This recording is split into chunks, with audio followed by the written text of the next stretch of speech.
Hi, I'm Sue from Calgary, Alberta, and I was sent the Woods Silicone Collapsible Pot to test for Canadian Tire.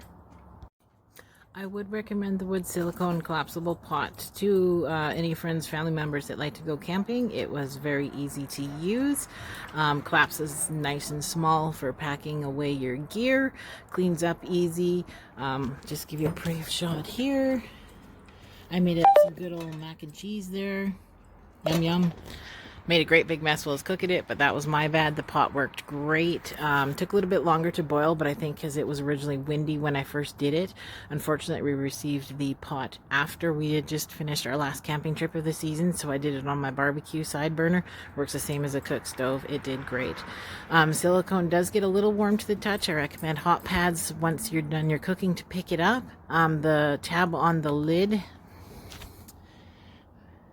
this tab here, stays cool to the touch, so it's very easy to take the lid off while it's boiling to check your products.